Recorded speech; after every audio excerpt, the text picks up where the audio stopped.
Southern states have more rights to demand presidency. Senator Shehu Sani.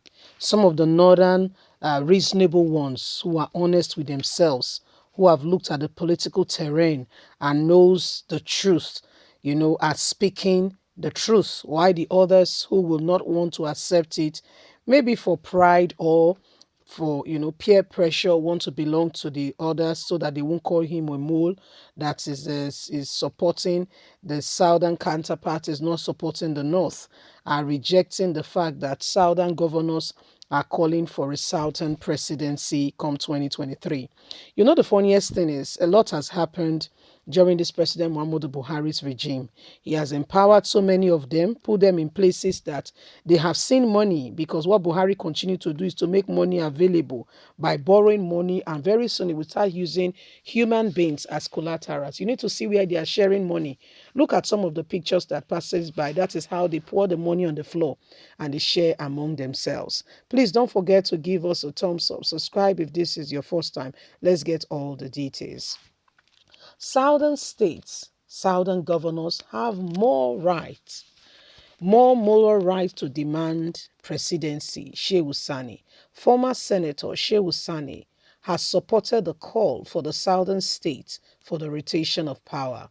Senator Sani, who wrote on his Facebook wall on Tuesday, said southern states have the legitimate and moral right to demand for presidency. Recall that the Southern Governors Forum in the last meeting in Lagos took a comprehensive review of development in the country and adopted some resolution, one of which was that the presidency should be rotated between the South and the North. Specifically, the governors demanded that the next president of the country should emerge from the southern region based on the premises of equality and fairness. Reacting on Tuesday, former senator representing Kaduna Central Senatorial District, Shehu Sani, said the southern states have the legitimate and moral right to demand presidency, but the threat of section reportedly attributed to attributed by Philip Shuaibu, the deputy governor of Edo State, on the account of failure of power to rotate stands condemned. Threats and intimidation against the North is a counterproductive, coercive words to use. Some Northern Governors Group repulsed individuals have expressed the same opinion on the need to rotate the power. Threatening sections can only alleviate the problem and push them to a second thought. Consideration and building bridge across the Niger is the way to go and not a threat to break the country, especially coming from a personality occupying such an important position as the deputy governor of Edo State. He has threatened the North, and the North is not taking the threat lightly. So, my people, this is what the North is saying, that you remember yesterday we presented you with a news that the deputy governor of Edo State has said, you know what, if these guys are not ready to do the right thing, we'll take the bull by the horn. The southern states are ready to go, and he determines that the southern states will not lose in any way, form, or kind. We are ready to go, and we are ready to go now. Shehu Sani said they feel threatened by the words of Philip Shuaibu, who said that if the North is not ready to abide by the rules and regulation and play fair, that the South will be leaving.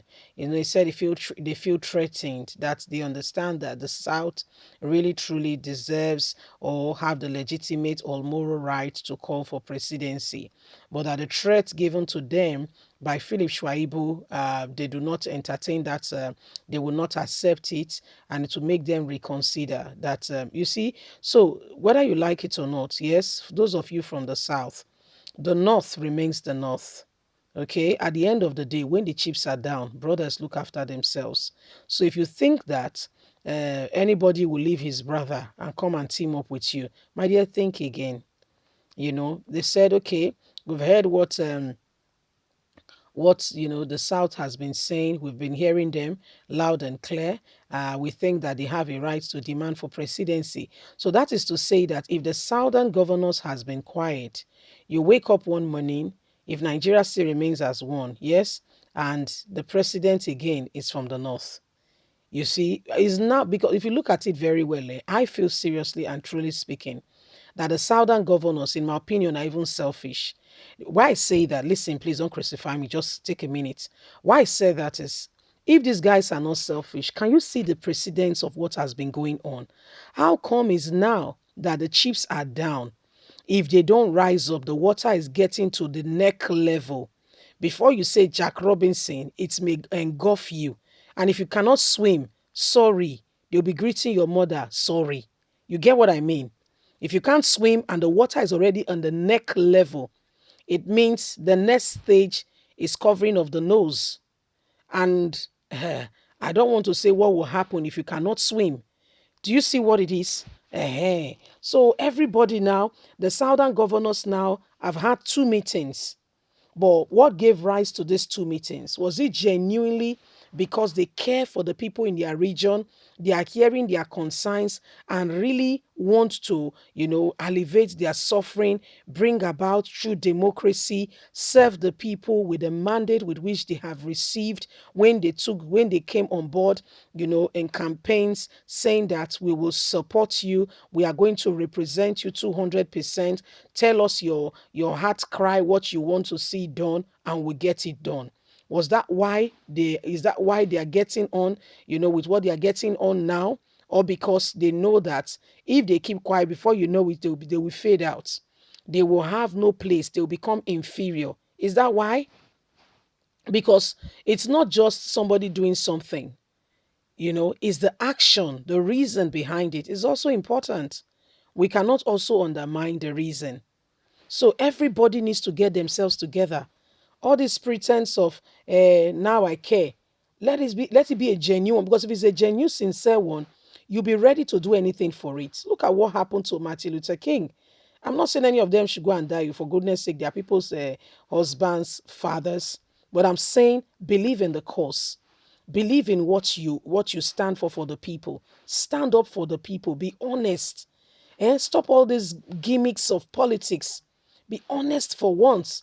Be sincere about what you're telling the people. Don't say with one mouth and you don't mean it, and what you mean is quite different. Leave us a comment. We really love to hear from you. God bless you. Do have a lovely and a fantastic day. Bye for now. Don't forget you have a voice. Please let it count. I beg you.